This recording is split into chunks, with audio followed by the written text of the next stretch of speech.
I have to say, the other thing that has always impressed me is you have such amazing style. You really have, I mean, even the hat you're wearing right now is fantastic.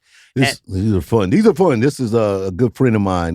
This guy, James Keith. The company is named Keith James, but he came up with this red bottom hat like a few years ago, and it was me and Floyd Mayweather. We kind of jumped on early, and then everybody, it's a very popular hat, the red bottom hat. So this is cool. You can go and grab it. That's a very cool looking hat. Yeah. I don't think I could pull it off. I think you have to be able to pull it off. And when I put a hat on, I look like a child that stole his father's hat. That's what it looks like. You know what I mean? It just does. And I've got a massive head, so even a big hat looks like a yarmulke on me. So, which you can relate to, Mr. Schaefer. Of course. But it's amazing because I'm curious. That was something you were interested in, even as a young man, as a kid. You were very interested in style. Yeah. I grew up in a small town in Missouri, Caruthersville, Missouri.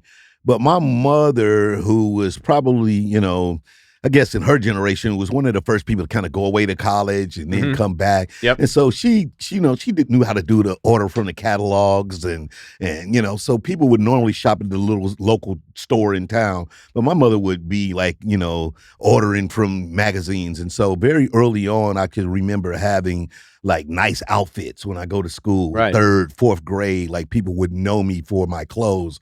And so it's not like today's generation where you got to have like the top thing, like everybody, like you got to have Jordans or these shoes. It's just like you just wanted to have something different than the other kids. Yeah. And so I think that became, a part of like my identity for sure. And then coming from St. Louis, that was another thing too. Like Midwest was very, I remember like my family would dress up on Saturday mornings to do nothing. Like you would go by and you're like, where are you going? No, nowhere. Just full-fledged, beautiful outfits on. And that was kind of the way, like people love to show off their clothes. So I think I brought that to the stage.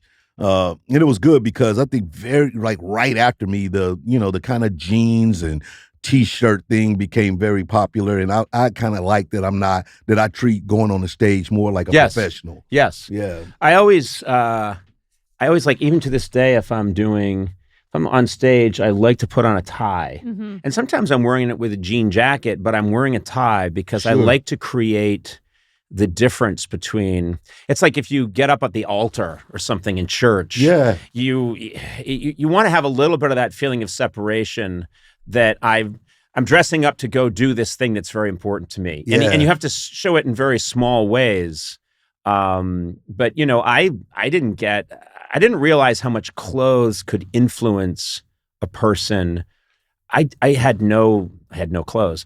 I was nude for years. But it wasn't until I was like in my late 20s. Ladies and gentlemen, Conan O'Brien.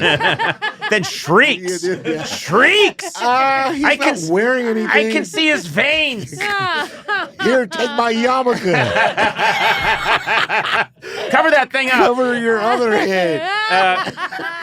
So I was no, but it's true that I didn't have a sense, and I remembered getting some important gig and going and needing a suit and going out and buying like a nice suit, and I put it on. But I was in my late 20s before I owned like a really nice suit, and I remembered thinking, this makes me feel better about myself. Oh, definitely. It was as much for me as for anybody else. And I think when you get up on stage and you want to feel like you look good. It helps you'll take anything that will help a little bit. No, definitely. That's so important. And I don't think people like take that into account anymore. Like, cause it's just really a world where you can just show up with whatever you got on and everybody's just like, it's all about the artist, which is fine, But I'd say that same thing. I remember when those like suit warehouse places kind of came on. You can get like 3 suits for $100 or whatever. Yeah. And I used to like sell fax machines. Like I used to sell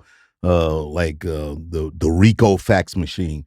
And I remember having one of those suits, and I lucked up and got one like a Zanuti or some brand that felt like it was like, ooh, this is really Italian. Right. But I remember that particular suit made me feel extremely aristocratic. Like I was like, oh, the laugh changed. I did that laugh actually. Oh, guys, come on.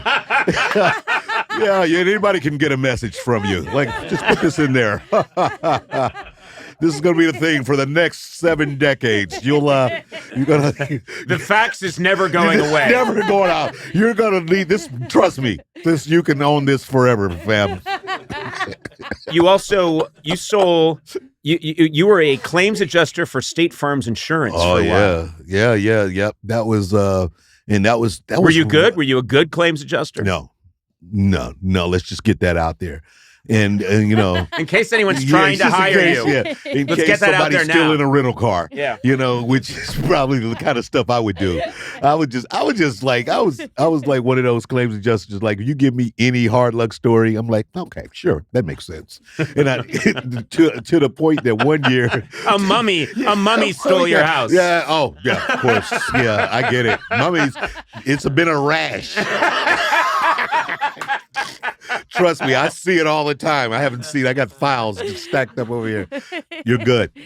But I definitely, people would start to come to me around prom and graduation time and have these made up accidents so that I can get them rental cars for their kids to drive. So, and I knew that's what was going on. So they like, somebody ran into me at the grocery store. I'm like, okay, got it. We'll say that your car needs a 2-day thing, and go ahead, rent the Cadillac for the daughter. I know what you're doing. I'm going to give you an upgrade. Thank you. It's prom. Yeah. State Farm was like, no. Not but, cool.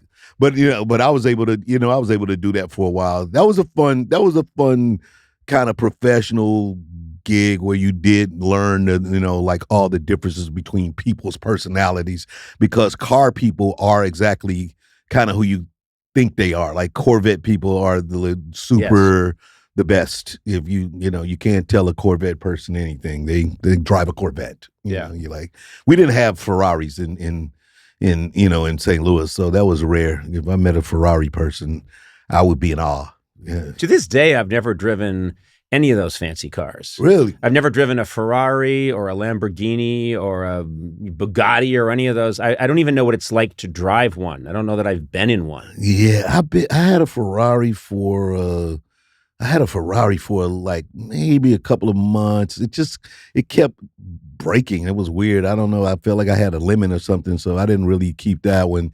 And then I got in a Lamborghini one time, and it's so low. It just really wasn't made for, brothers of my girth. So it was quite embarrassing. You know what they should do? They should make it's like you pull up in a $300,000 car and then got to do some kind of drop and roll. All righty. The valet is like, yes. Thank you. Hey, 9.8. Like, once I put the gas in, I'm waiting till everybody else leaves before I get in, They should have tailors for cars. They should have people that, what I mean? Like, you want a Ferrari? I'll make you a Ferrari. And they measure you, and then they get you that slightly wider, rounder Ferrari. I love Giuseppe. I love Giuseppe. That's who's making the Ferrari. You like a Ferrari? You like a Ferrari. Oh, I make you a Ferrari. Giuseppe, thank you. Thank you, Giuseppe. For you, Mr. Entertainer, anything. But of course,